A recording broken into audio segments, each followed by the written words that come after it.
Empowered people make informed decisions that lead to living a life without regret. This is Sarah Kaki and Shauna Woods from Atlanta Divorce Law Group, and this is the Happily Ever After Divorce Podcast. Welcome to another episode of the Happily Ever After Divorce Podcast. This is Sarah Kaki with Atlanta Divorce Law Group, and I'm joined by our very own managing partner, Shauna Woods. Shauna, I'm really looking forward to the conversation today, and the conversation is about hope. And the title of this that we came up with is Hope, a Good Strategy. Hope is a really popular word. It is. And I love kind of digging into words. And this is one of those words that you see it on t-shirts, you see it on memes, you see it on inspirational art pieces and quotes. And I think people put a lot of emphasis and a lot of eggs in the basket of hope. What does it mean to you when we talk about, is hope a good strategy? And then I'll kind of tell you what I think. When I think about, is hope a good strategy, the first thing I ask people, or even ask myself, is what's your definition of hope? Mm-hmm. What does that mean to you? Right.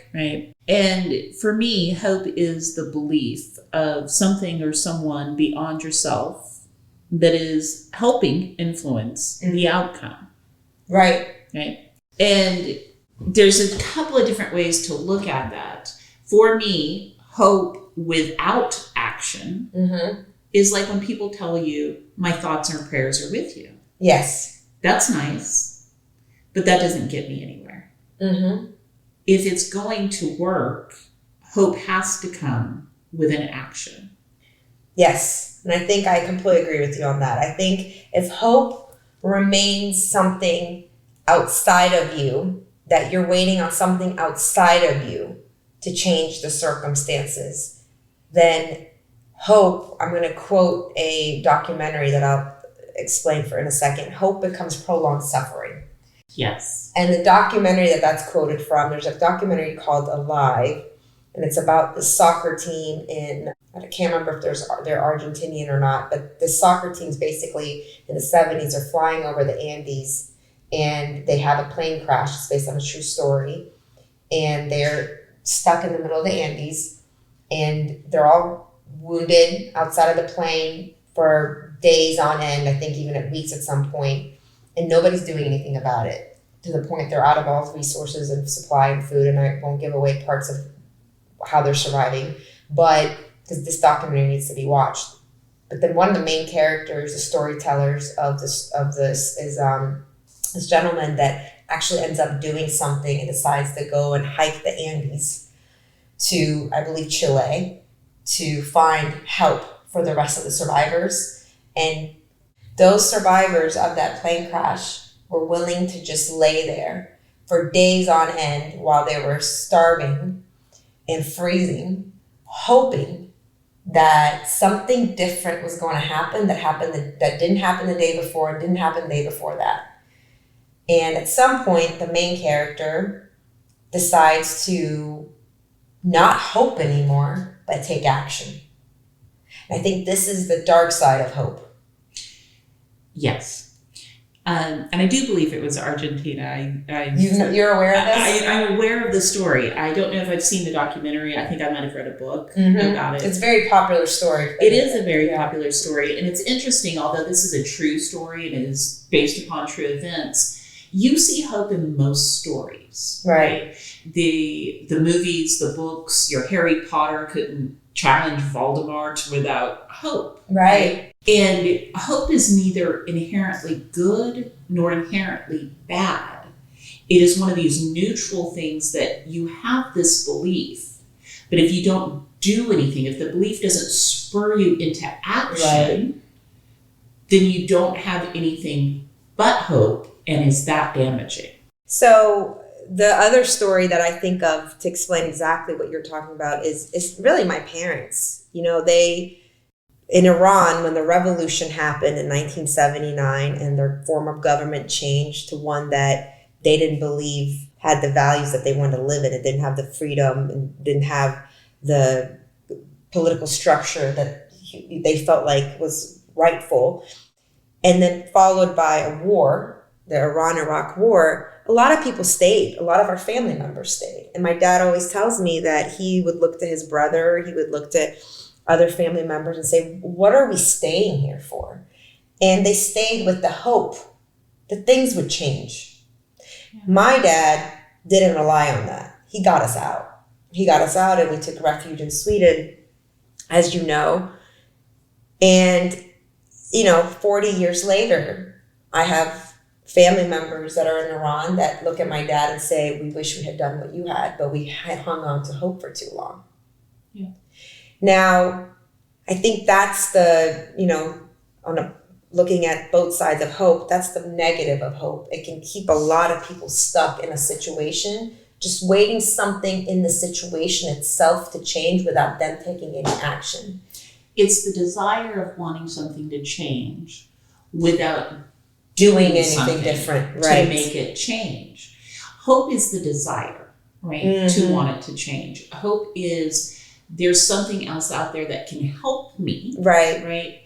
But I think too many people depend on just that something else and not that something else is supposed to be inspiring you into action. Right. And we see that a lot in marriages that have been bad for a long, long time. I mean, there's a lot of clients we speak to have been in the same marriage that hasn't been working for them for a couple of decades. And when you ask them, why so long? Why didn't you do anything? You usually hear, I was hoping.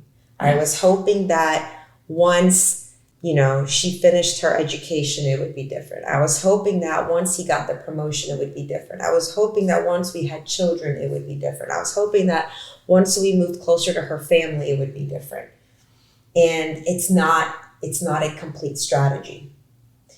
Now, I'll say this, though, going back to one of my favorite people, Alison Armstrong. You guys have heard me talk about her a lot. She does put a lot of weight on the value of hope, though, when a relationship's in trouble. Because when hope is gone, it is very difficult to get people to actually move towards repairing and healing the relationship.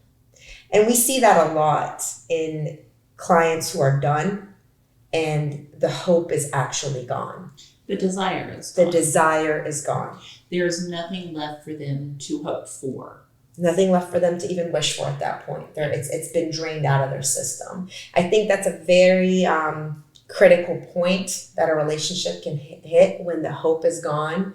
And I know that there's a lot of clients I speak to, a lot of women that when they come to us, they're not ready yet to do anything, but they're almost scared that the hope's starting to wash out of them. Yeah. It's starting to run out. And that can be a scary moment. Well, it can be. And in those situations, you have to have the action on both parts, right? You have to have two people who are willing to engage in this action, not just one who's using hope and action to try to make this marriage work or make even a relationship work. So it is, they're not ready to let go, and that's okay. Right. We're not ready necessarily to let go of that hope that this works out, but it is dangerous, right, to simply rely on that as your full faith. As your only thing. So hope, like we've been saying, hope becomes a positive thing in the form that I think people think about it and associate with it is when it gets you to stay open to solutions. And that's where you find marriages who have lost hope is they have lost hope in any more solutions. And they don't believe they actually believe hope is prolonged suffering at that point versus the marriage that still has hope. So they remain open to solutions, but that has to remain for both parties or the other person who still has hope and comes up with a solution has to hope that the other person will be moved to engage in that solution with them. Exactly. And if we're talking about hope and desire kind of intrinsically involved, and I think that we are, because what is it we're thinking about? We're thinking of there's something out there who's wanting what we want. Right. So we're hoping that this happens in something out there. When you lose that desire, then there is no more hope. If you have only desire and no action and nothing reciprocated, of course it's miserable. Yes. And I think it goes outside of relationships too. I think people sometimes sit in hope. And if you are a person of faith, whether it's, God, universe, or a specific religion, that source will bring a solution to you. Yes. But it is then up to you to act on it. Hope will actually just bring it to your awareness because you've remained open. Yes. But if you don't act on it, then hope alone isn't the strategy. Have you ever heard the story about the person who there's a flood comes and they keep praying to God to come save them? Yes, you should share this one. Yes, and so, they're on their roof at this point because the flood has come up to their roof. And somebody comes by in a boat and says, hey, come in the boat with me, I can save you. And they say, no, I'm praying to God to save me. And somebody comes by in a helicopter and says, let me get you off this roof. We're here to save you. No, I'm praying to God to save me. And they drown. And they get to heaven and they say, God, I had faith. I prayed to you. He's like, yeah. And I sent you people and you refused to use them. Right. And that is the hope without action. Exactly. So I made some examples of how to rephrase hope in our mind. So, we hear the words, I hope my marriage gets better. I think we can instead say, I am hopeful that if we work on our relationship, then we will have a better marriage. If you're going through divorce, we hear people saying, I hope that I will be okay. Instead saying, I am hopeful that if I am willing to do the self-work and I am willing to be clear on what I want at the end of this and work towards it and get the right help for it, it will all be okay. And I think in that state, again, whatever you're putting that hope in, whether it's a specific faith or something outside of yourself that you're putting that in, will align with you and will move in your direction. But you have to step on that boat or you have to step on that action or that help that has been sent your way when it comes. I could not agree with you more. Thank you, Shauna. Thank you.